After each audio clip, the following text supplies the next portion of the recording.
finally decided to come someplace different. This is Jordon Creek Park. Over there's, I don't know if you call it the Science Center, I think, or Learning Center, I think, which is pretty cool. Little telescope on top. But I am going to walk around. You can see the parking lot where we're at. I'm going to walk down the road a bit and head towards the trail. We'll see how this goes.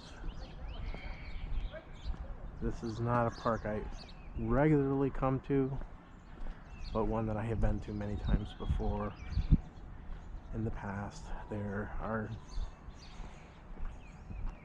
several cool trails that go deep into the woods, plus there's a connector off to the right that goes to the Greenway Corridor, which is a fairly long north-south oriented paved bike and hike trail that is also something we could do. There's a lot you could do from here.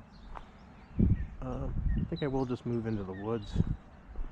I can cut over to where I have to go, where I wanted to go, through taking some stairs once we get in here. So yeah, new place. First time we've been here. Just thought it'd be fun to come. I like on the weekends to come out and go somewhere just a little bit different. Fix the orientation here a little on this. Yeah, let's just go some different places. There's so many places to go. I thought of a lot more too, and you know, there's a lot of time. We have time. We don't need to rush anything. Very wooded. This is almost entirely wooded back here, like Penitentiary Glen. If it gets crazy, I got a little emergency poncho I can pop on if it decides to rain again. Stopped at Walmart and got a little 10-pack of emergency ponchos for $10. Can't beat $1 a poncho, so a little rain never hurt anybody, but a lot of rain, you could get a little soaked. There's a little archery range over here too that I've never seen utilized, but I always see the warning signs for it.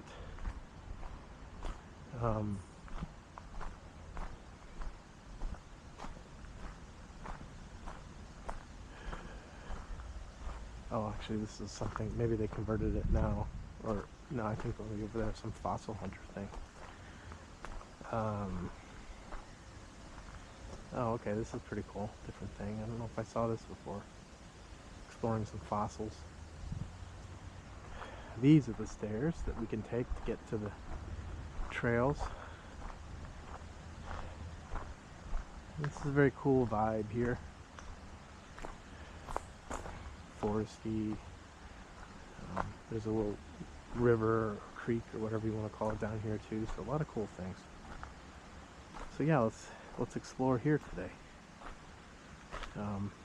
It's already 4:42, which is kind of hard to believe. 4:42 in the afternoon. We embarked on our morning journey at Penn Glen at 9:50. It took about 2 hours, and now there was some rain in there and some lunch in there, and my kids found some baby birds living in a hollowed out section of the fence in our front yard, and so we were observing these little birds, and the mama birds and the dad birds. Black-capped chickadees, I think is what they were, and they weren't real terrified of humans. We kept seeing the male and the female going in and out of the hole, taking turns feeding babies, which is pretty cool. They help out. They work as a team to feed the babies, and while the mother chickadee is nesting, which would have happened before this, since they were already hatched. And we could see the baby birds inside the hole. But while she's nesting, the male chickadee, she relies on the male chickadee to bring her food while she's hatching the eggs. So it's kind of an interesting little thing. They mate for life, according to what I was researching very quickly and hastily, but I assume it's true. I don't know. Interesting. So yeah, let's see what there is to see.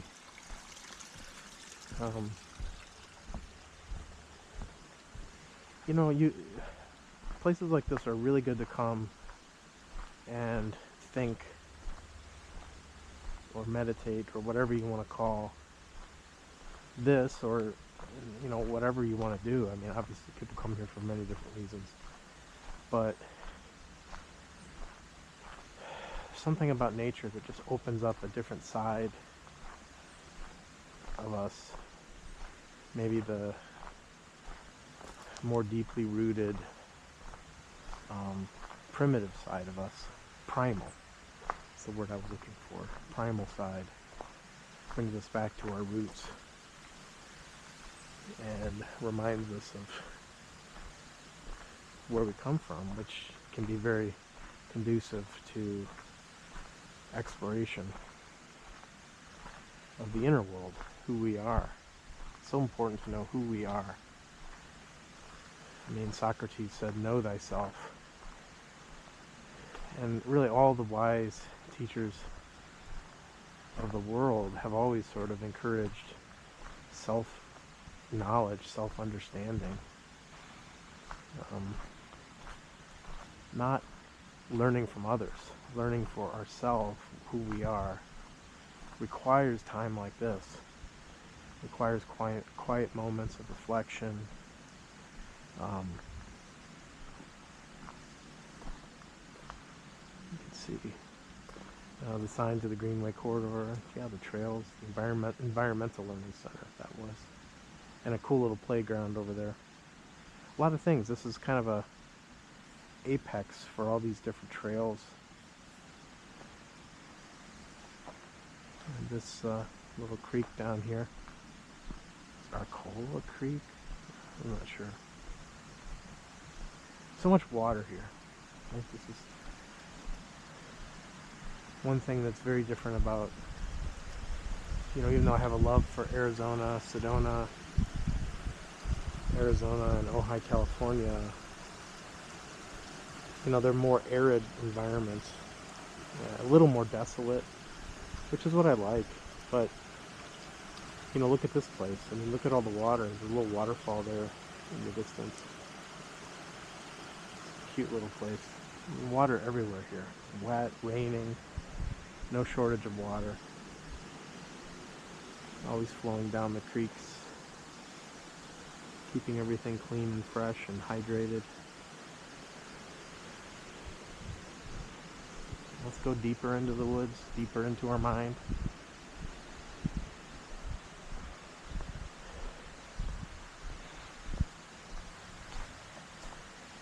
I was thinking just a little bit about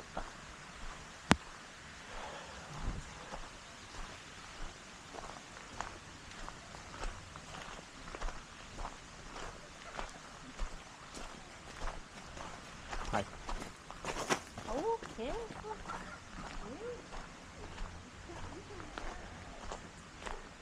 was thinking a little bit about what we could talk about, and you know, there's so much going on in the world now.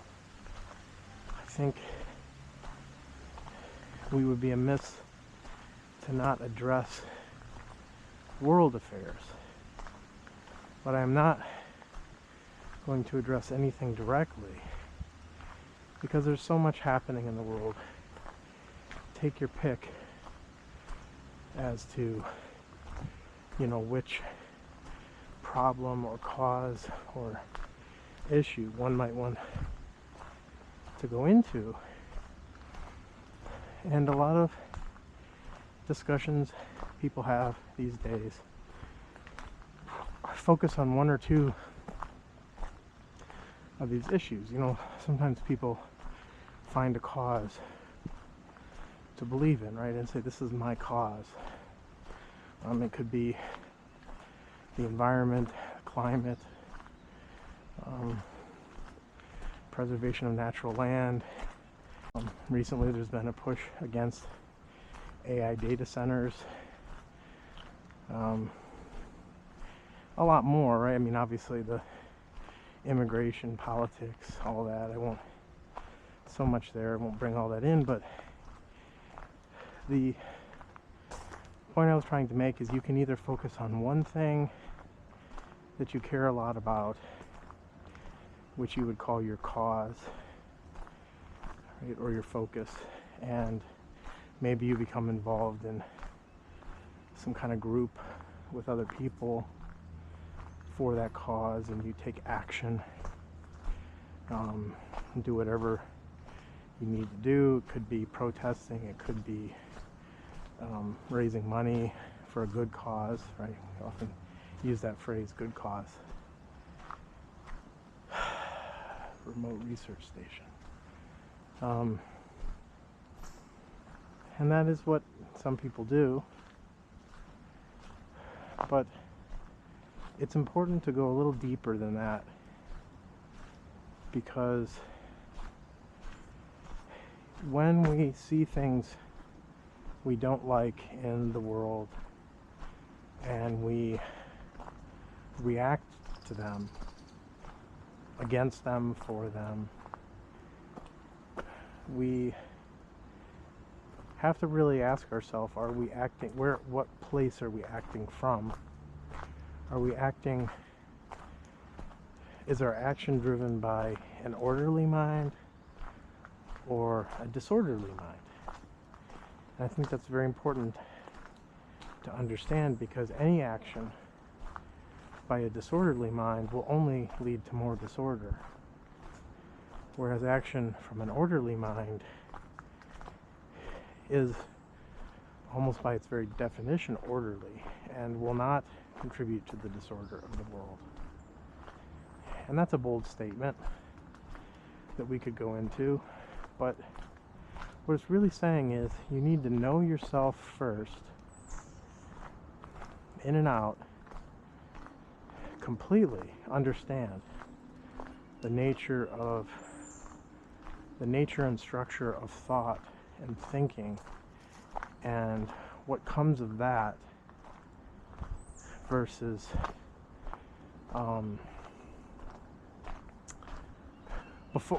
before taking any action, then in some sense, another way of putting it, I don't really like to use, but like to be pure of heart. And one who is pure of heart, no matter what they do, is the right thing, the right action. Because we can always ask ourselves, what is right action? What is, you may think you know, but again, you think. And thinking is flawed.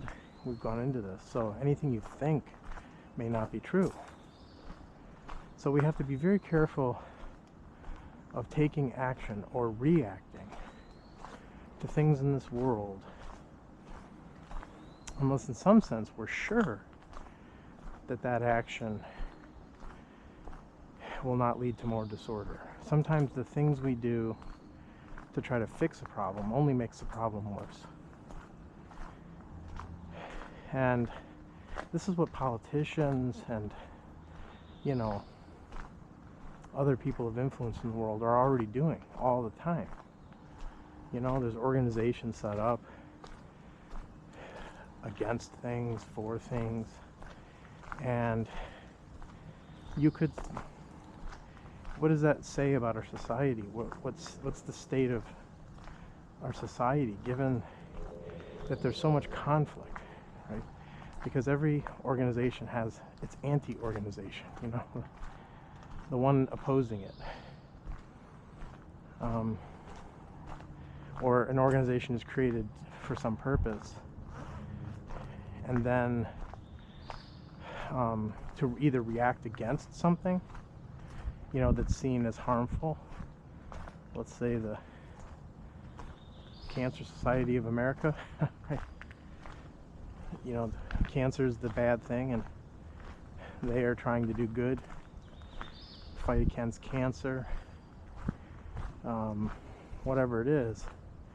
It's usually opposing forces, right? Good and evil in some way, or harm and good, however you want to look at it. And is it really that duality that exists? Is that, you know, do we want to live in a world of constant fighting, constant struggle against things? Or is there some other way in which good or action, the right action, can take place, and there's no concern about it being the wrong thing? You know, when one is confused, like if you have to think about what you're doing and say, is it the right thing? You have to be very careful, because that very, you know, lack of understanding, right, or lack of clarity indicates that you don't know, and you could be making a mistake. And you know, this could be like in a personal relationship or something. Maybe someone told you something in confidence and you feel you need to tell somebody else, but you don't know if it's break the confidence of your friend, or, you know, it's like a moral dilemma, right? We can be faced with moral dilemmas if we treat morality as something that can be reasoned through. So ethics, in the Western sense of the word, right, is almost a rule-based system, you know, or ethics being, you know, the analysis of right and wrong, and coming to some conclusion, right? But everyone has a different conclusion for what is ethical, what is not ethical. You can almost come to any conclusion you want. And this is what we have to be wary of, right? Because ethics and those sorts of thought-based systems to try to find goodness,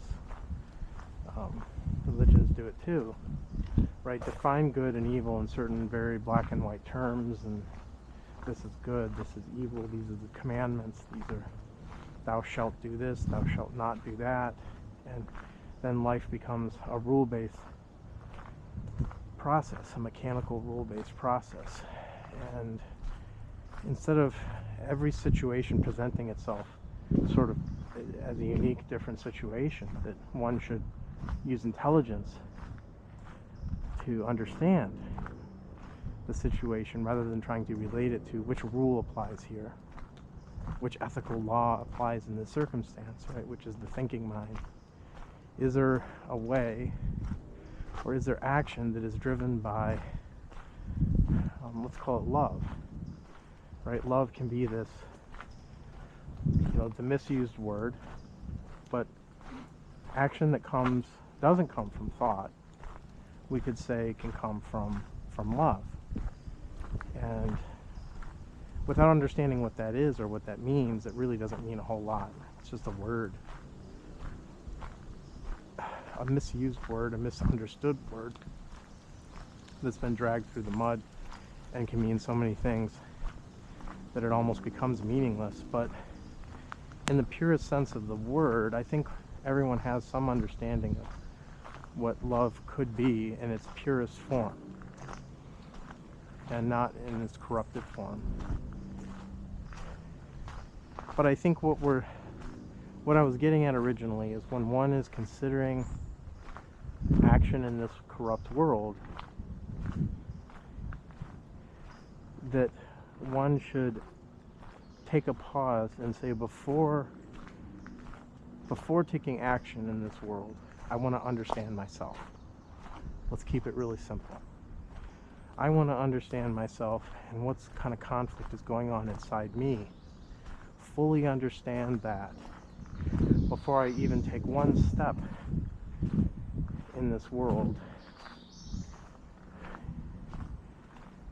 And, you know, the words aren't right, because what I was saying is this shouldn't be an excuse to withdraw from society and you know,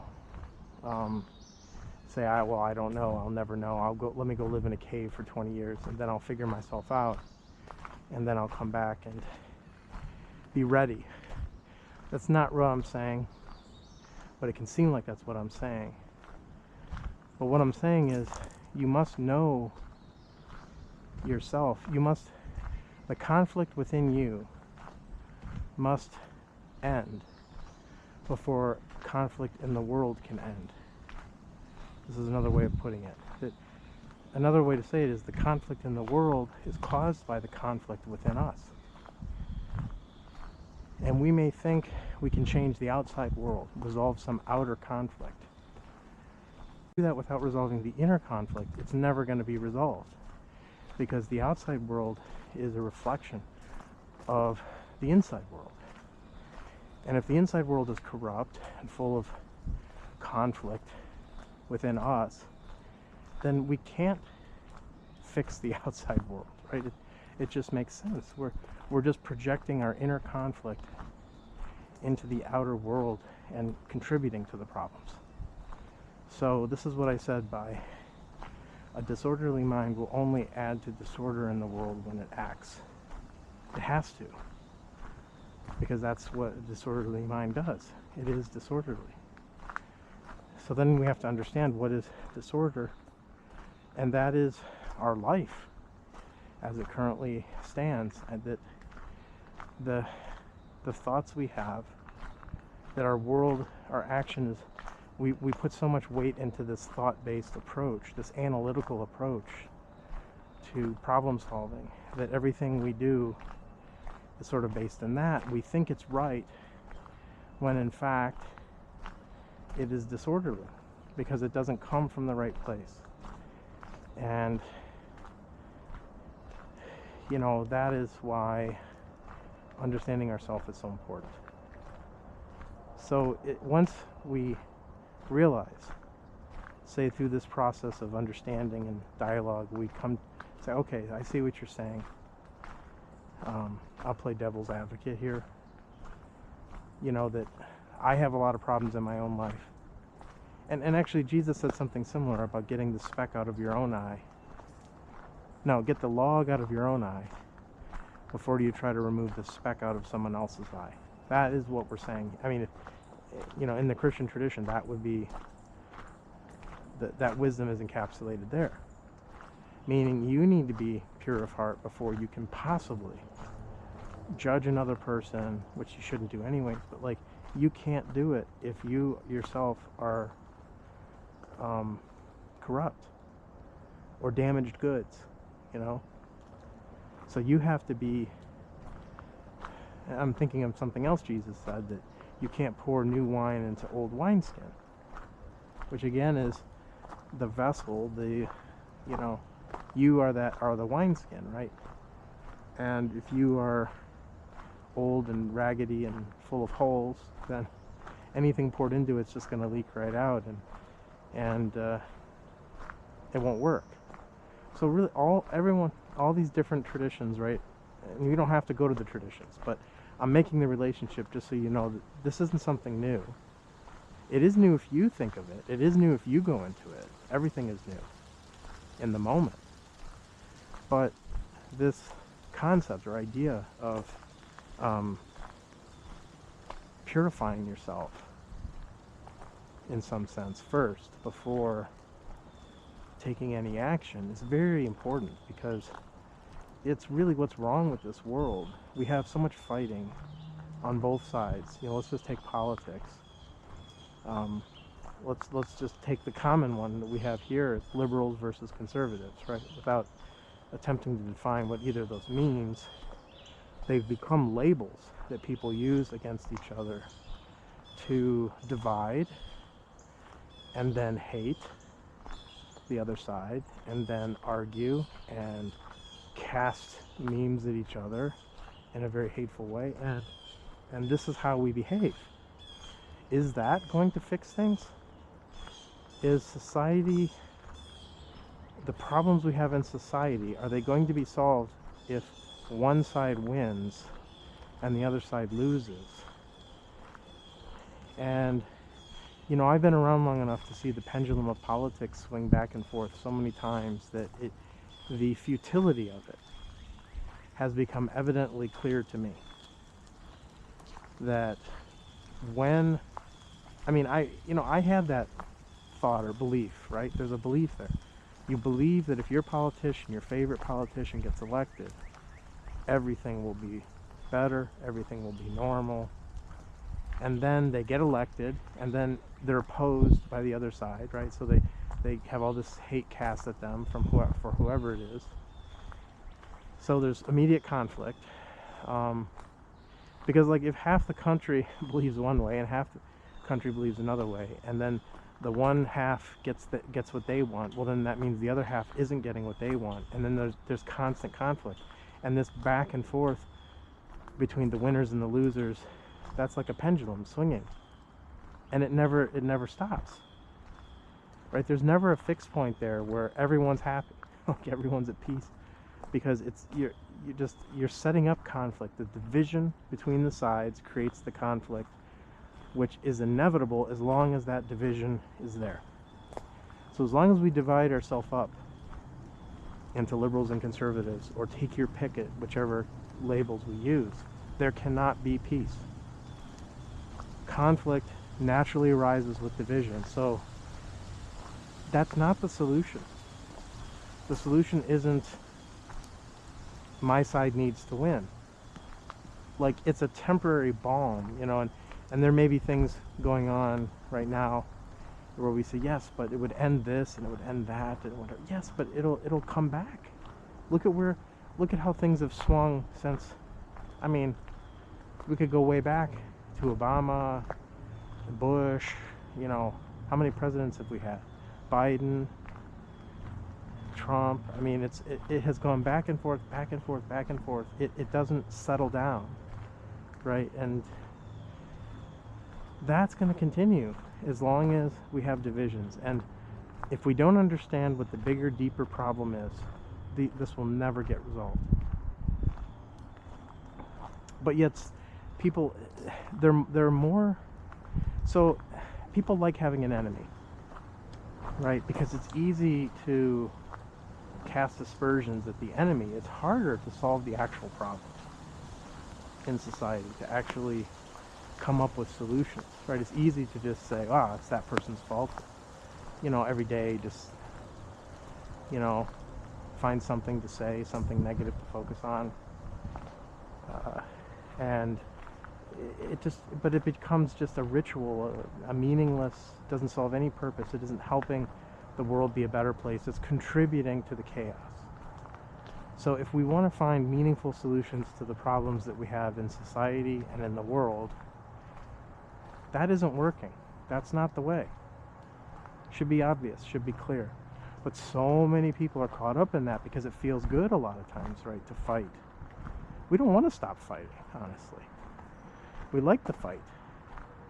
The fight keeps us alive. It's like humanity has always had an enemy.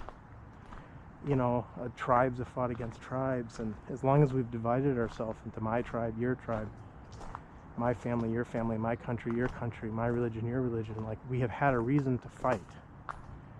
And it's in our nature, human nature, to divide and conquer, right? To divide and fight and have conflict. As long as that continues, we're never going to get out of this. This has been going on for thousands of years, tens of thousands of years, for however long human beings have been around. And are we on the verge of solving it? I feel like we're on the verge of becoming worse, destroying ourselves. The weapons we have now can destroy yourself 10 times over.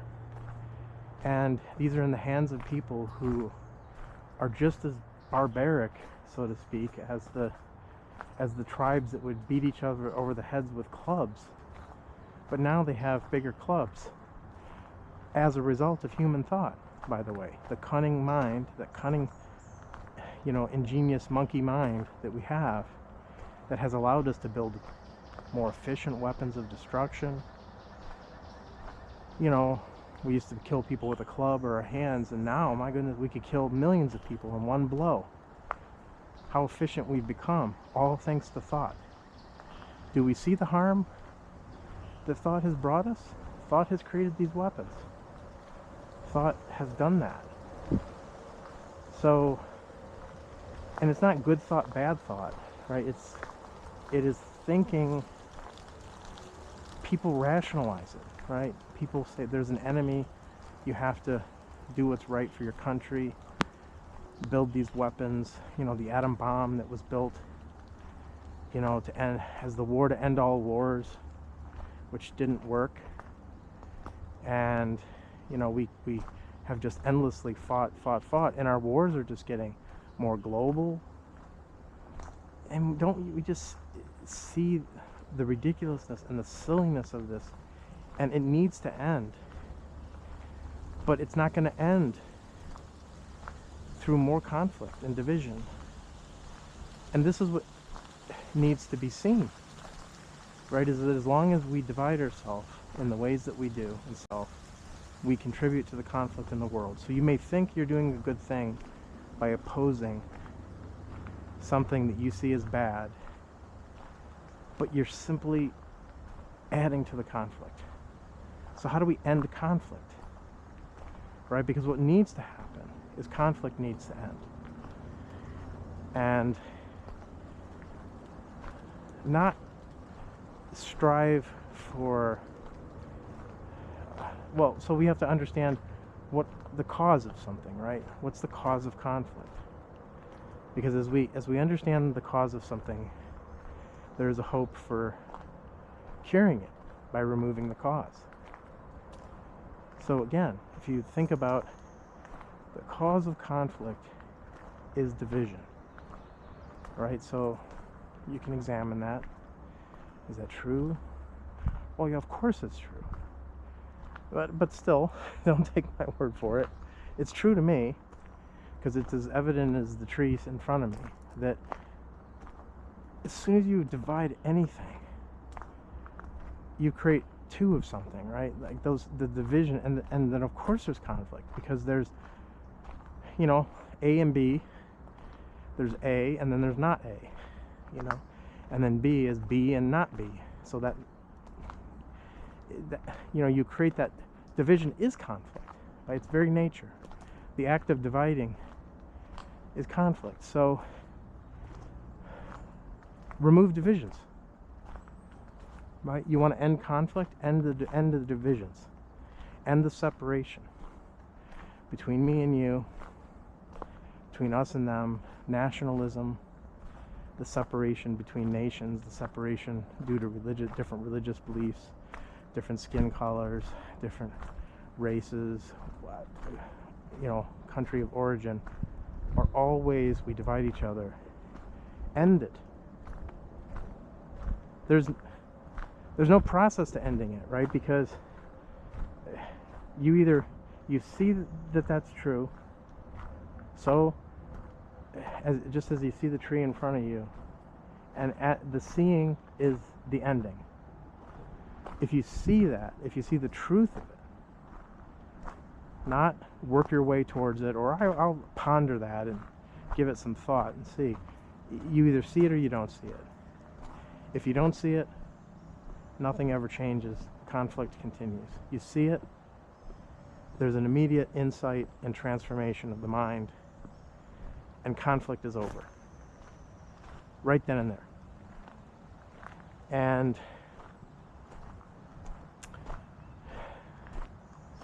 this is why observation is so important, because the only reason that it won't end is because me saying it is not the same as you seeing it and understanding it, and it being in your blood, right? Being true, as the sun is shining through the trees right now, barely, from behind the clouds.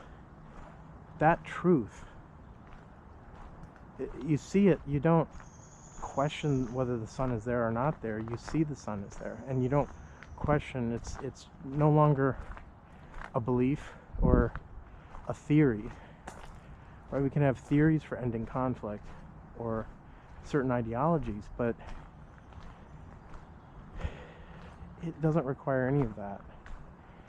It just requires direct observation of the facts of who we are, what is our nature, what causes our conflict, understanding division, seeing beyond the words to the truth of the matter, the full truth.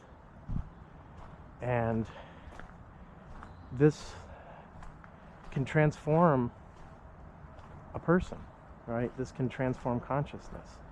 And because we are not separate, you know, humanity is the same, you know? We are not, you know, we are the human consciousness. Not I am an individual, a separate individual from the world. I am that world. I did not create myself. There's no me here that is different than any other me. This is the human mind. Not that we share. I was going to say we don't share the human mind. We are the human mind. I am, you are, we are the same human mind. We have the same problems, the same issues, no matter where we are, what part of the world we come from. The core human problems remain the same, and we need to recognize that. It's another truth. And that truth also, seeing that we are all humans of the same kind and nature, removes the division between me and you, and me and everybody else. And when there's no division there, everyone is your brother, right? Everyone is your sister. Or it's not, you don't have to think in those terms, conceptual terms, but you really do see what even Jesus himself said, which is we are all brothers and sisters, right? We are all, like, that's the insight that leads to an understanding of peace and love. It is not practicing anything. It is not going to church. It is not repeating anything. It is seeing the truth of who we are, what humanity is, how we are humanity. We are all humanity. We are representatives of the entire human race. We evolved over these, you know, millions of years to get to the point where we are now. The human mind has evolved over time. That mind is in me, that mind is in you, that mind is in every human being. That mind is the same human mind. In the same sense that every iPhone, right, is the same iPhone. It may have different content, it may, you know, but it runs the same operating system. It is the same in that sense. There's a, you know, we say, well, it's different, you know, it's different matter. Well, yeah, it may be different matter, but it's the same function, the same under the hood. There's superficial differences, right? Just like human beings have superficial differences, maybe slightly different skin color or tall, short. I mean, these are superficial differences. Inside the mind, at our core, we are all the same. That mind that has evolved together, and it's like just the inside of that we're all the same, you know, is not, there's nothing else, right? Because everything flows. Then you don't think of being nice to someone because you want to do a meritorious deed, which, by the way, was the word I couldn't think of the other day, merit, right? In some Christian traditions, like, you gain merit by doing good deeds, and like it's like your admission into heaven or whatever, right? So don't do good because you actually feel like that person is you, like you are whole, you are part of the whole, but do good because you think you gain something from doing good. You, as an individual, gain something. See how selfish that is? That is a selfish motivation for doing good.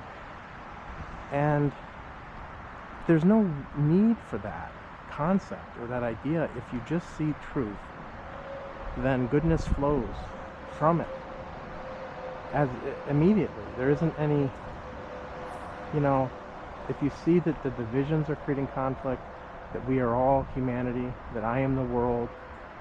You see what you are, that you, as you would think you are, is a bundle of memories, and that you don't have this separate identity that you think you are, this persistent identity, that we are all in this together, and just the truth of it, right? Not the words of it, not us discussing it now, but that absolute truth. Then there's a transformation in consciousness.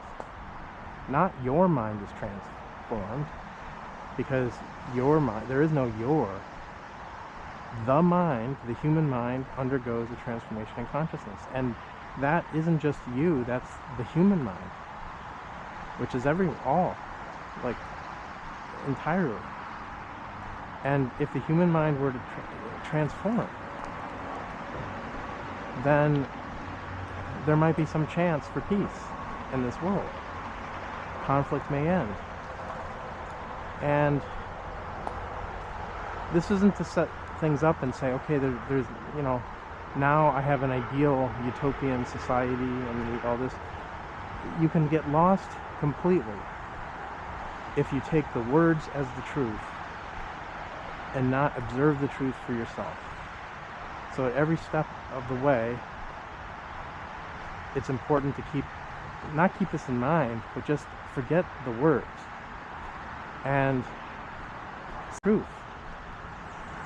And then this world could be a Garden of Eden if we learn to get along. And not learn in the sense of accumulating knowledge, but learned in this way of seeing truth, what is real. So stop the religious beliefs. Stop all that, because all that divides us. All these religious beliefs, drop them. It doesn't help. It's not helping at all. It's making things worse, because it's a reason to divide us. Drop it all and see reality and truth as it actually is. It's something we should all agree on. The truth is the truth. It's not my truth and your truth, my understanding and your understanding. There can be no my truth and your truth. When you're really talking about truth, it is one truth. It is truth. It is an agreed upon fact. This is why the observation of facts is so important, because that is truth. And if you understand what a fact is and what a belief is and what the difference is, and if we all focused on fact, observing the fact, we would see the same thing, the same truth, no different truth, right? And not, my religion is from this book and yours is from that book, and that's not true, because they disagree. There's no disagreement in truth. And this is what is so simple, but apparently so hard to understand. And it doesn't have to be. It's as simple as going for a walk. And the truth just emerges. The truth is just what's there. What's in front of me now is true. I don't have to search for it. It's right here. So there's no search for truth either, because there's nothing to search for. It is what is right now in front of you, if you open your eyes. And if you see that, there's no conflict. Conflict ends, because there's nothing to disagree on anymore. But these patterns of our mind have led us to where we are, where human beings are, and the way out is clear, right? The way out is in, and it must start there. Transformation must begin within, not without. We try to transform society thinking it's going to transform the individual. We impose rules from society, right? Every law is an imposition, and then we think that those laws, they don't change the nature of the human being. Create as many laws as you want. People find ways around laws. They cheat, they steal, they may obey to avoid prison, only for that reason, which is self-centered. You can't impose morality. And this is true in religious institutions. This is true in government. And it's failed so many times. You think by now that it would become evident that this is not the way, and that there needs to be an awakening, a transformation of truth, not belief. We're so far down this belief trail, though. Belief has become, being raised as a Catholic, it's like belief and faith are just treated as unquestionable things. Why? And when you're raised in that, you may not question because they don't want you to question, right? They want you to believe. Just believe authority. What the church tells you is true. Why? Just start there with, I don't see why. Why can't I question? Why can't I explore? Why can't I observe what's in front of me and compare that to what you're saying and see, is it true? And to do that is a power that many institutions do not want you to have, the power of observation, because you can then not be controlled. Because the conditioning society wants to put upon you is to control you. That's its purpose. Maybe not a designed purpose, but it is the purpose.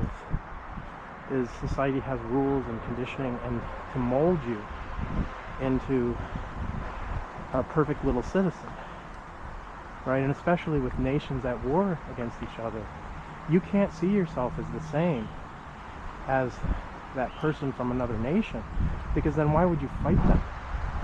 You have to see them as the enemy. The enemy has to be clear.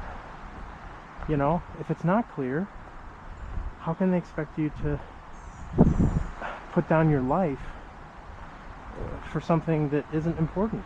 It has to be important, right? So you have to create the fear, instill within each person this sense of nationalism to the point that it can be used to make you go kill for the country, right? And that's how we propagate war. So this intense nationalism that we have, America first, everything else second, can be used to send people off to war and kill other people because they are the enemy who will harm you if you don't harm them first. It's the most common, the most simplistic thinking that anyone can have. It's rooted in this sense of self-preservation and security. But what's so funny is everyone that ever attacks must feel the same way. I need to attack before they attack me. I need to fight before they fight me. And then the war starts. And then now it's a war. And then I think people forget where the war starts. The conflict just endlessly goes on and on and on. And how many wars have we had, and how many wars are we going to have until we learn? Until we see the truth of what's causing it. And it's this division. Intense nationalism, intense anything, separation leads to disorder. And that is true. Observe it for yourself. Don't take my word for it. So, on a beautiful day like this, it's a shame, but it's necessary to go into these things because this is our daily life. This is what's happening to us every day. We're inundated by news of the world and all of the conflict that's going on in the world, and if we don't, we all feel compelled to act, to do something. It's just important to understand what is that action, where does it come from? Does it come from a place of goodness, from a place of wholeness? Is it complete action or partial action? If it's driven by thought, it's partial action. If it's driven by love, it's complete action. And our actions should be driven by love. They should. And love is not an individual thing. Love is not something you learn. It's not something that can be possessed. It is not something that can be described. It's only there when the truth is known. The truth is the same as love. To see facts, to see what is to know love. And there's no other way to go about it. But you can't fool yourself into thinking it's something else. right? If you have a definition of love and try to define it in a certain way, you're missing it, you're losing it. Again, there's nothing to this other than direct observation. And I'm always going to come back to that because there's nothing else. There's nothing else than opening the eyes and seeing. You have eyes, but you do not see. You have ears, but you do not hear. Someone said that. Do we understand what that means? And this is it. Just use the eyes that you have to see. Use the ears that you have to hear. Use the mind to understand what is true. And to understand fact from belief. And to drop. I think here's a chickadee over here on the left. Up in the tree. Same type of bird that, or similar. Maybe not exactly the same. But see, the truth is all around us. There's nothing we have to do. Nothing that has to be built. Nothing that has to be written down or passed on. It's so simple that it becomes impossible through its simplicity. And that's absurd. Right? And it's only absurd because we've built up this world of ideas that we live in, and we live in it comfortably. Little squirrel on the tree there. So let's let's not get depressed over it. Let's not, this isn't about building up any sort of anxiety, or it's the opposite of all of it. It's just be who you are, observe who that is, right? Observe who you are.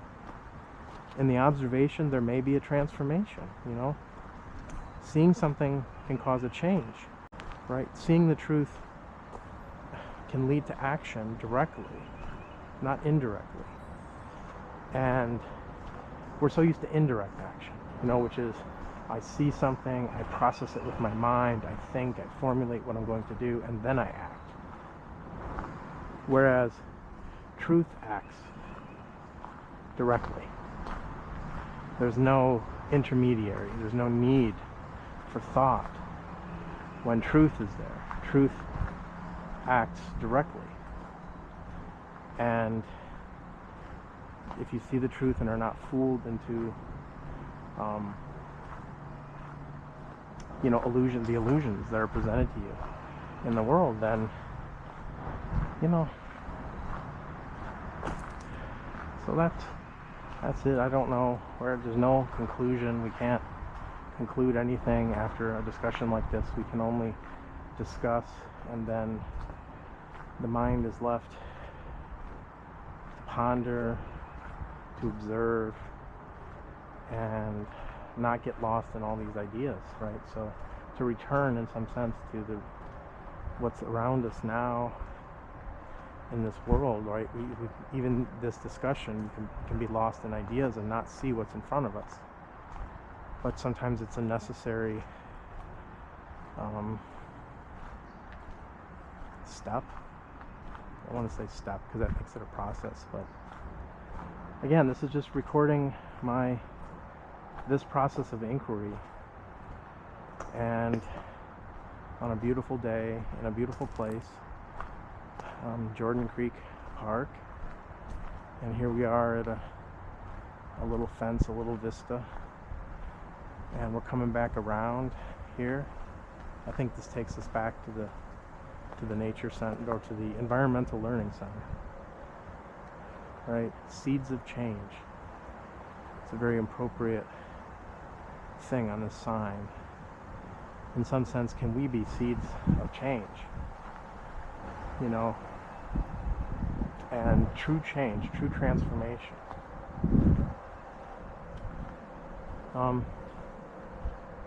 I don't know. Right? I don't know, because knowing is thought. But there's no other way. You shouldn't act thinking, well, I don't see the point, right? It seems hopeless. I don't understand. There's nothing hopeless about acting rightly, regardless of the outcome. You shouldn't think, well, what's the purpose of acting rightly? Like, does it have do I get a reward for it? You know, or I don't see the point in me acting rightly, or me observing my own mind, because so what? Let's just suppose I transform and the rest of the world doesn't. What good is that? But see, that sort of thinking is blocking transformation, right? It's the mind stopping and saying, don't worry about this, don't listen to that, don't transform, stay the same. Everyone else is the same, be like everyone else. And it's just a horrible thing, right? Because it keeps you right where you are. And you know, change, not change through time, but like a transformation that is not of time, but from this state that we're in now to a different way of living, a different way of being. Not a way that we can understand or put down in words, because that would still be within the same realm, the same vector space. This, whatever it is, right? So that is it. I think that is a good stopping point. The words run out. The words run out, and we're left with all this and nothing more. And that may be the starting point and the ending point. All right, so look at that, 56 minutes of uninterrupted nonsense and talking. Let's make it an even hour. We got 3 minutes. So maybe we just walk in silence for this last 3 minutes and nothing else.